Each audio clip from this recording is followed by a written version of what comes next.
出来了，你瞅整的这个大人，他去修钱去了。我爸在网上看到了一些不实信息，一些短视频，说人类要面临灭顶之灾，世界要发生一些大事儿，然后告诉他今天下班你必须去 ATM 把你的工资卡里所有现金都取出来。他也不知道咋回事，根本没听明白，就是以为我爸摊上什么大事要急用钱，要借他老丈人，把工资卡里所有钱都取出来。我爸说所有钱都取出来，然后这些取出来，你看我他全取出来了。700呀，就700呀！我爸呀，最近刷到了一些没有依据的夸张叙事的短视频，说世界要有大灾大难，要赶紧做出未雨绸缪的准备。然后我爸买了很多那种军用的压缩饼干、方便面等等物资，然后自己还取出来一堆现金藏小匣里了，还告诉大胖媳妇今天下班一定要把自己工资卡里的现金都取出来。大胖媳妇根本没明白咋回事，我爸让他把所有资产转移出来，他就转移出来了。回来他就跟我说，他说我跟你说实话，最近你爸不太正常，买干粮、取钱、整理重要证件。他虽然不跟我明说，但是我也不傻。综上所述，谁还猜不出来他这是犯了什么事儿了，要逃逸。今天还跟我说让我把钱都取出来买金条，我这都取出来了，我油条都买不了几根，还买金条。但是你说老丈人张嘴了，我也得借呀。但是我跟你说，你趁早你得跟他唠唠。你看他这些准备，那可是要跑挺远呢。你告诉他，准备的再充分，那天网恢恢，疏而不漏。我的建议还是自首。我就把误会跟他解释了一下，他说啊，他不逃逸啊，那储藏间的东西都是他买了避难用的，那有些东西很不合理呀。你看这排蜡烛是世界末日的时候给早达写作业用的吗？这倒还好。你看这几本明显给张大铁准备的英语练习册，这个怎么解释？外边惊涛骇浪，地动山摇，那不正是张大铁学英语的好时候吗？平时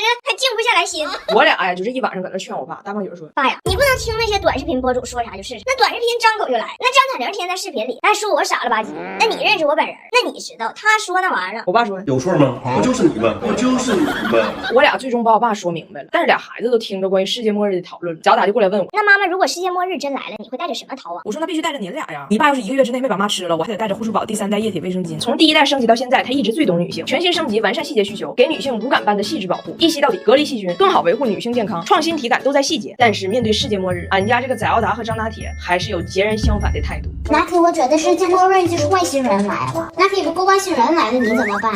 鸡跟他这么打呀！外星人听不懂你说中文，那不怪我的，怪我的。载奥达把这个事儿啊很当真，睡觉之前非得拉着张大铁对着窗外许愿。我希望如果世界末日来了，我可以跟爸爸妈妈在一起，还有姥爷和姥姥，还有爷爷和奶奶，还有两个姑姑都来呀。我来着我。然后他俩就睡觉了。1个小时之后，人张大铁自己又跑出来了，重新许了一个。如果世界末日来了，外星人就可以给我们带一个高度，我们可以成为好朋友。你别跟我俩分英语，哎呀妈，这文化差异能吓死人！我婆婆今天早上从酒店出发，是这么下楼的。我婆婆小姑子都是熊猫迷，尤其是花花，大老远来到中国，天天求我看大熊猫，说钱他们都自费，只求我给他们和熊猫牵个线儿。没办法，我们来到了成都看大熊猫，无比激动啊！早上6点就起来准备了，给你拿点好东西，可好吃了，这可好吃了。但是温迪太吓人了，她不想让任何人错过，于是把她没能到场的老公 Brian 的照片放大，放在了载奥达的 pad 上，由载奥达捧着出的酒店，还捧着照片上的车，还是大车。我下楼给我吓一跳，吓一跳。到了熊猫基地，人那叫一个多，根本看不着熊猫。我告诉他们，我说你逮着空往里头挤就能看着了。温迪说没事儿，现在挤，等人散了，我们自然就看见了。大胖媳妇说这是中国，人不会散，只会更多，只会更多。于是大胖媳妇就给他妈传授秘籍，怎么往人群里边挪能看着熊猫。他告诉他妈说这都有技巧，你别瞎挤，别用蛮劲。我告诉你，先挑个能挤的老头，就贼要强那种，紧跟着他，不行就扒拉扒拉他胳膊，就让别人以为哈你是他老伴儿呢那种感觉。站他身后呢就别动，就稳住，就熬他，把他熬走，你就上位，你就上位。大胖媳妇问我说：“你看我跟我妈出这招厉害吗？”我说：“你妈早晨从宾馆出来就开始熬老头，这一天要熬几个呀？熬几个呀？”结果呢，就温迪一个人敢往前挤，俩姑娘都不行，往那一站，东北话说跟俩橛子似的，橛子似的。但温迪熬老头那熬上劲儿了，熬完老头熬小伙，非常沉醉，完全没看女儿啊孙子们都在哪里。回头一看的时候，谁都不在，丢了，这可糟了。因为温迪这次来中国呢，没舍得办电话卡，只有加拿大的电话卡。他倒是可以打电话，就是国际漫游比较贵。我真服了哈，人生地不熟的还不会说汉语，人就能挺住，就是不打，在人群中猛找。但是温迪命是真好，他居然用眼睛烧到了人群中一个女子，正拿着手机向另一个女子炫耀。你看我拍这是谁？这不张大铁吗？你知道不？就那个不会说英语的小外国人。温迪一把人家薅住了，问人你这是在哪儿拍的？就这人，告诉我。于是温迪1分钱没花，成功找到了我们。熊猫是一眼没看着，因为他们不会挤，只能买点熊猫伴手礼。拿铁和载奥达俩孩子管奶奶要熊猫娃娃和书包。温迪咬了咬牙，只给自己买了一个，还买了一盒熊猫巧克力饼干，一盒10片，怒花25，而且只有拿铁和载奥达一人分着1片。大胖媳妇和俩妹妹都不让碰。我说温迪啊，快中秋节了，大过节的，你不舍得我舍得。中秋节我们吃那种象征团圆的饼，我都准备好了。你尝尝这诺凡巧克力月饼，纯可可脂的黑巧，搭配9款花式夹心，非常适合中秋团聚和家人们一起分享。尤其是海盐芝士黑松露味儿，听着高级，入口奢靡。黑松露还流心儿，温迪一听黑松露眼睛都亮了。吃完连连称赞呢，巧克力丝滑，夹心柔软，美味的 level 直接拉满。温迪本来挺开心，没看着熊猫，但买了个熊猫娃娃也可以显摆一下。可是没想到我们回家的路上，路过一个小商品商城，在那里温迪的世界崩塌了。温迪刚买的熊猫花了35，在这里一模一样的熊猫3块钱一个，一兜子50。温迪决定不走了，别的景点也不去了，明天就去那儿进货，进他3车货，回家那找个景区，就从事小商品转手倒卖，预计明年还完房贷，还完房贷。温迪呀，还是走了，因为他老头布莱恩要做个手术。但是温迪这次来呢，他压根就不想走，就想留着给我带孩子。我还给他发工资了。我说这是你温迪作为艺人的应得片酬。温迪还问我，你说我这个艺人，我到底做了什么，让大家觉得我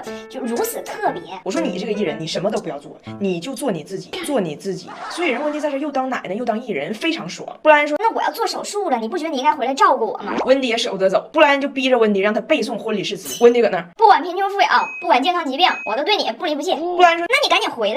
温迪说，我现在在境外，我不属于基督教管辖区。布莱恩说，你在哪儿关于婚姻的理解也大差不差吧？那你告诉我，在婚姻中一方有难，另一方到底应该怎么做？中国人怎么说？温迪问我爸，我爸说，夫妻本是同林鸟，大难临头各自飞。温迪问大胖媳妇咋翻译，大胖媳妇说 Marriage is two birds, one die, one fly。但是温迪最后还是遵守了关于婚姻的诺言，回去了。温迪走之后，我们家每一个人都有不一样的反应。翟奥达就是难过伤心，张大铁呢也装伤心。翟奥达的伤心久久不能平复，张大铁的伤心全是人情世故。对张大铁来说，他最解脱的事儿是他终于可以不拥抱了。温迪在的时候，见面就拥抱，分开还拥抱，下楼买个西红柿，手上起个稻香刺都得抱，给我爸抱的。我爸跟张大铁说，你说你奶是不是开出版社呀？那都不是日报，是晨报加晚报。他去趟北京三里屯逛一天，我以为今天不报了，结果晚上6点横穿北京城，回到家给我一个都市晚报。都市晚报不是不报，时辰未到这么个人。那温迪在的时候，张大铁也得配合他，一报还一报的。现在温迪走了，那张大铁可扯不了这个。咱俩先走了，拜拜，拜拜。哎呀，拜拜走的，我爸的反应呢，就是和大胖媳妇一起策划了一个全头宴。因为温迪在的时候不让吃动物脑袋，不让看动物眼睛，还不能吃他认为可爱的小动物。现在温迪走了，我爸和 Jamie 整这个大宴，叫出头之日。扬头，就是镜头，来，咱们大快朵颐啊，马上吃芋头，吃芋头。温迪要是在，他肯定只吃干巴面包。温迪的干巴面包不止费拿铁，还费番茄酱呢，吃啥都得蘸点。幸亏我家常备味好美番茄沙司，一瓶含10个番茄，浓郁番茄味，酸甜可口，全家都爱吃，零添加，配方干净，是我家佐餐首选。挤一挤不怕孩子们剩饭，真省心。大胖媳妇在他妈离开之后，抱着100多个裤衩子发呆。我说咋的了？他说我当年离开加拿大的时候，我妈给我买了20个裤衩子给我送行。后来每次我妈来中国，每次给我带的礼物没有别的，都是20个裤衩子，20个裤衩子。他不说他自己抠，他说他心疼他儿子胖，穿衣服磨裆费裆。大胖媳妇一边看着手机里他妈妈的影像资料，一边看着面前这一批7、8年前的老裤衩子，说这让我想起了一首中文歌，当你老了。那老了，